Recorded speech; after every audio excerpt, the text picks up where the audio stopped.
back. Welcome back. You know, everybody waking up this morning to some sad news, especially in the Hollywood community.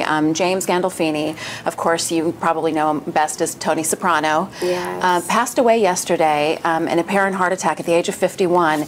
He was in Italy on vacation, and you know, details are still kind of rolling in, but it's so sad and so sudden. And of course, you know, I was listening to the news this morning and everybody talking about, you know, what the cause could have been. And of course, he's a bigger guy, yes. you know, and 51, though, is so young for a heart attack. I think the average age for a heart attack is somewhere like 72, it's something 70, like that. So 75? It's 75, yeah. So that's why everybody's like, whoa, what happened?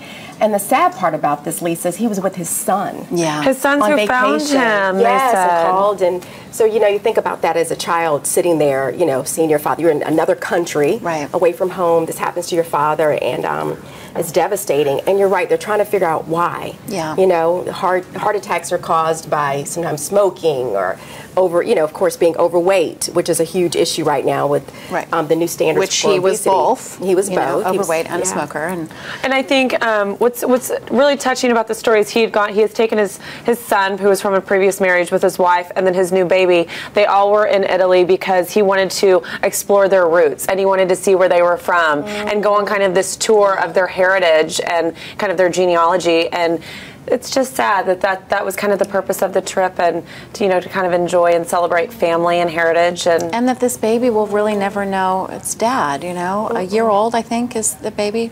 Year and a half, something like that. And I think just aside from all of it too, like, he was just such a celebrated actor in his community. You know, like HBO has reached out and made a statement, you know, saying that he was one of the, you know, that when the Sopranos, however you say it, when it ended, that everyone just missed having him around, you know, at all the HBO events. And there's a lot of celebrities and just people tweeting and saying John Travolta and he were really good friends. They said they were very close. Yeah, just a lot of people just saying he was such a great person, and he's always known for playing these really malicious, like, villain characters, you know, bad guys. But deep down, they said he was just a really, really, really just delightful person to be around, and kind of the Papa Bear, you know, of that Soprano family, which is totally opposite of his character. Well, it is, but you know what's interesting about it is, you know, I think all the best actors always bring an element of their own personality to any role, even if it's a bad guy role, which Tony Soprano was. But he also had this kind of emotional streak to him that was very real, and I think people sort of connected with that.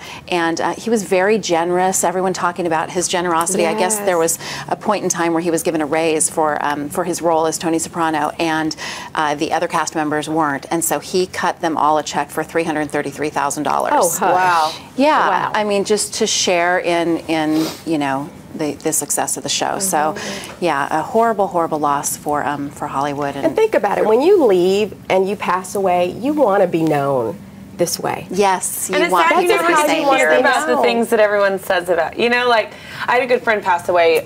It'll be, I guess 2 years in the fall, and he was a dear friend of mine from college, and he was one of those people that everybody loved, and he knew everybody loved him, but like, we probably didn't tell him enough just how much we loved him. And at the funeral, we were laughing half of the way through the funeral, because it was like everyone was just talking about how fun this guy was and how enjoyable it was, and we were like, he would love to hear all these stories. Like, he would love to know that he left this legacy behind. And you know what? That's a good lesson for today. So let somebody know how much you love them. Tell them how wonderful they are today. Don't wait until tomorrow. If something's on your mind, we talked about this a couple of weeks ago. Call, check on that person, text that person. Let them know while they're alive. If you want to send somebody flowers, send them today. Yep. Yeah. It's a good lesson. It's good because you never know. You never know. It can happen like that.